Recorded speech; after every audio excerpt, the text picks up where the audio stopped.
జై భీమ్. జాతీయ మాలమానాడు ఆధ్వర్యంలో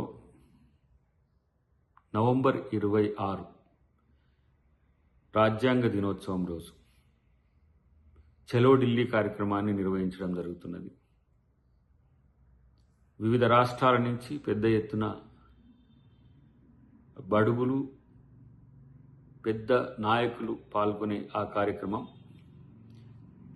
ఈరోజు నిర్వహించడం జరుగుతుంది. జంతర్ మంతర్ దగ్గర 26వ తారీఖు 11 గంటల నుంచి 4 గంటల వరకు జరిగే ఈ కార్యక్రమం ప్రత్యేకించి రాజ్యాంగ హక్కుల సాధన, బీసీ ఎస్సీ ఎస్టీల యొక్క హక్కుల గురించి, తర్వాత రాజ్యాంగ పరిరక్షణ, రాజ్యాంగానికి ప్రమాదం వచ్చిందనే చర్చ జరుగుతున్న క్రమంలో దేశవ్యాప్తంగా దళిత, ఆదివాసీ, గిరిజన, ఓబీసీ మేధావులు కూడా ఒక పెద్ద ఎత్తున ఆలోచన చేస్తున్నారు. కాబట్టి వాళ్ళందరినీ కూడా అక్కడికి పిలవాలని ఒక ఆలోచన చేసినాం.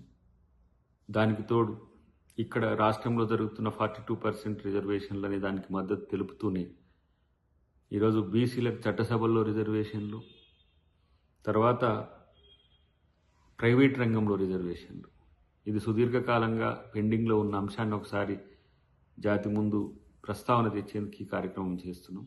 అదేవిధంగా మాలలకున్న మౌలికమైన అంశాలన్నింటినీ కూడా ఇప్పుడు ఏదైతే రోస్టర్ పాయింట్లో నష్టం జరుగుతుందనే అంశాన్ని కూడా ప్రస్తావన తీసుకురావడం ఒకటి. ప్రధానంగా ఎస్సీ, ఎస్టీ, బీసీలకు రాజ్యాంగ హక్కుల సాధన కోసం ఒక ప్రత్యేకమైన కార్యాచరణ తీసుకోవాలని, పూలే అంబేద్కర్ ఐడియాలజీతో ముందుకు పోవాలని జాతీయ మాలమానాడు భావిస్తుంది. కాబట్టి ఈ పెద్ద కార్యక్రమం తీసుకోవడం జరిగింది. తర్వాత చాలామంది చాలా రోజులుగా వస్తున్న డిమాండ్ ఏంటంటే నూతనంగా కట్టిన పార్లమెంటుకు అంబేద్కర్ పేరు పెట్టాలనే ఒక ఆలోచన వస్తుంది. దాన్ని కూడా ఒక అంశంగా పెట్టినాం. తర్వాత కరెన్సీ నోట్ల మీద కూడా అంబేద్కర్ గారి బొమ్మ పెట్టాలని ఒక ఆలోచన చాలామంది చాలా రోజుల నుంచి చేస్తున్నారు. ఒక ఏదైనా నోటుకు కానీ లేకపోతే ఒక స్పెసిఫిక్ దానికి రిజర్వ్ బ్యాంక్ ఆఫ్ ఇండియా పుట్టుకకు కారణము అంబేద్కర్ గారు కాబట్టి ఆ డిమాండ్ కూడా వస్తుంది.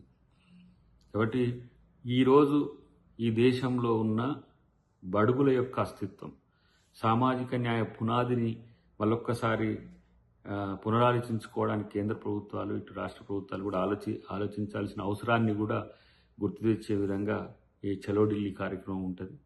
కాబట్టి ఈరోజు జరగబోతున్న ఈ కార్యక్రమం కేవలం మాలలకు సంబంధించిన అంశమే కాదు, జాతీయ స్థాయిలో పీడితులు, బాధితులు ఎవరైతే బడుగులు ఉన్నారో వాళ్ళ యొక్క ఆలోచనలకు రూపం ఇచ్చే విధంగా భవిష్యత్తులో జాతీయ మాలమానాడు కార్యాచరణ ఉండబోతుంది. కాబట్టి మీరందరూ దీనికి సహకరించి పాల్గొనాల్సిందిగా విజ్ఞప్తి. జాతీయ స్థాయిలో ఉండే ఈ సామాజిక ఉద్యమకారులు, వివిధ రంగాల్లో పనిచేసే ముఖ్యులందరూ కూడా దాంట్లో పాల్గొంటారు. కాబట్టి దీన్ని విజయవంతం చేయాలని చెప్పి జాతీయ మాలమానాడుగా నేను విజ్ఞప్తి చేస్తున్నాను.